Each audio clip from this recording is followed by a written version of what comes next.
எல்லாருக்கும் வணக்கம். நான் Hima Subramanian. Welcome to home cooking Tamil.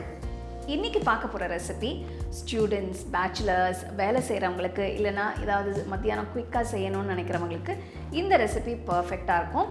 இன்றைக்கி நம்ம பார்க்க போகிறது கார முட்டை ஆம்லெட். ஜஸ்ட்டு சூடாக சாதம் வச்சிங்கன்னா இந்த ஆம்லெட் வச்சு பிரமாதமாக ஒரு லஞ்ச் சாப்பிட்றலாம். ஸோ வாங்க இந்த டேஸ்டியான 10 நிமிஷத்தில் செய்யக்கூடிய கார முட்டை ஆம்லெட் எப்படி செய்யறதுன்னு பார்க்கலாம். கார முட்டை ஆம்லெட்டுக்கு நான் 2 பெரிய முட்டை எடுத்திருக்கேன். முட்டையை உடைச்சி பவுலில் போட்டுக்கலாம்.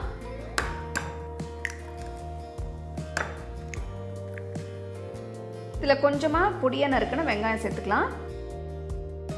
இதோட கொஞ்சமாக பொடியாக நறுக்கின பச்சை மிளகாய் அதையும் சேர்த்துக்கலாம். ஸோ இப்போ முட்டையை நல்லா பீட் பண்ணணும்.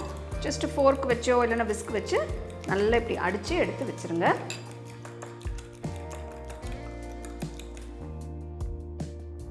நம்ம சேனல்லையே நான் நிறைய வெரைட்டிஸ் ஆம்லெட் செஞ்சுருக்கேன். கரண்டி ஆம்லெட், சிக்கன் ஆம்லெட், சட்னி ஆம்லெட்னு போயிட்டே இருக்கும். ஸோ இந்த பிளேலிஸ்ட்டை நான் கீழே டிஸ்கிரிப்ஷனில் ஷேர் பண்ணுறேன். அதை பார்த்து நீங்கள் உங்களுக்கு பிடிச்ச ஆம்லெட்டை நீங்கள் வீட்டில் ட்ரை பண்ணலாம். சின்ன பேனில் நான் ஒரு 3 டீஸ்பூன் அளவுக்கு எண்ணெய் ஊற்றுறேன். பேன் சூடான பிறகு இதில் 2 பெரிய பல்லு பூண்டு நல்ல பொடியாக நறுக்கி சேர்க்குறேன். இதோட 2 பெரிய பச்சை மிளகாய் நல்ல பொடியாக நறுக்கி சேர்க்குறேன். இதோட ஒரு பெரிய வெங்காயம் நல்ல பொடியாக நறுக்கி சேர்க்குறேன். காரம் உங்களுக்கு டேஸ்ட் தகுந்த மாதிரி நீங்கள் அட்ஜஸ்ட் பண்ணிக்கோங்க.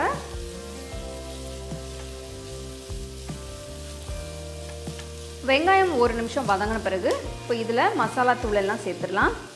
1/4 டீஸ்பூன் மஞ்சள் தூள், 1 டீஸ்பூன் மிளகாத்தூள், 1/2 டீஸ்பூன் மிளகுத்தூள், 1 டீஸ்பூன் தனியாத்தூள், 1 டீஸ்பூன் ஜீரகத்தூள், 1 டீஸ்பூன் உப்பு. ஸோ முட்டையில் நான் உப்பு சேர்க்கலை. இந்த வெங்காயம் மசாலாவில் தான் நான் உப்பு சேர்த்துருக்கேன். நீங்கள் முட்டை போடுறதுக்கு முன்னாடி இந்த மசாலாவை கொஞ்சம் டேஸ்ட் பார்த்துட்டு உப்பு காரம்லாம் கரெக்டாக இருந்ததுன்னா அதுக்கப்புறம் நீங்கள் முட்டையை சேர்த்துடலாம். நல்ல தாராளமாக ஒரு கையளவு பொடியாக நறுக்கின கொத்தமல்லியை சேர்த்துக்கலாம். சேர்த்துட்டு ஜஸ்ட் லைட்டாக மிக்ஸ் பண்ணணும். காரம் நல்லா தூக்கலாக இருக்குது. நம்ம கார முட்டை ஆம்லெட்டுக்கு காரம் வாசனை நல்லா மூக்கில் ஏறுது. ஸோ பாருங்கள், மிக்ஸ் பண்ணிவிட்டு இப்படி ஜென்டிலாக அப்படி நல்லா ஸ்ப்ரெட் பண்ணிடுங்க. இப்போ நம்ம முட்டையாக ஊற்றிடலாம். ஒரு வாட்டி ஊற்றுறதுக்கு முன்னாடி நல்லா இப்படி பீட் பண்ணிவிட்டு நம்ம முட்டையை ஊற்றிடலாம்.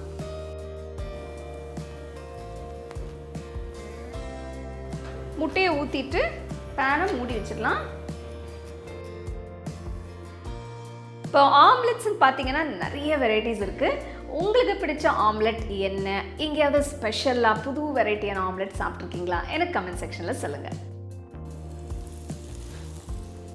5 நிமிஷம் கழித்து நம்ம ஆம்லெட்டை செக் பண்ணி பார்க்கலாம்.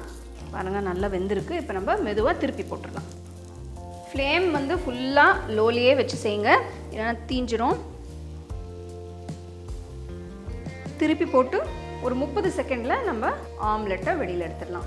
ரொம்பவே அருமையான கார முட்டை ஆம்லெட் ரெடியாக இருக்குது. இந்த மாதிரி சூடாக செஞ்சு உடனே நீங்கள் சாதம் வச்சு சர்வ் பண்ணிங்கன்னா பிரமாதமாக இருக்கும்.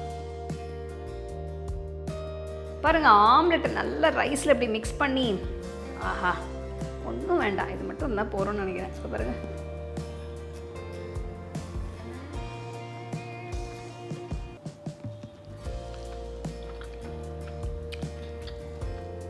கார சாரமாக சூப்பராக இருக்குது.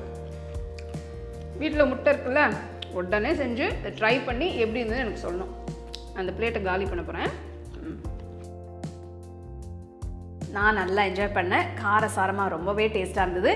நீங்களும் இது ட்ரை பண்ணி என்ஜாய் பண்ணுவீங்கன்னு நினைக்கிறேன். மீண்டும் இன்னொரு சூப்பரான ரெசிபியோடு உங்களை சந்திக்கிறேன். நன்றி, வணக்கம். உங்களுக்கு நான் இந்த வீடியோவில் யூஸ் பண்ணுற ப்ராடக்ட்ஸ் பிடிச்சதுன்னா கீழே டேக் பண்ணியிருக்கேன், செக் பண்ணி பாருங்கள். டீட்டெயில்டான ரெசிபிக்கு homecookingshow.in வெப்சைட்டை செக் பண்ணுங்கள். The second edition of the home cooking book is now available on Amazon as well as on shop.homecookingshow.in.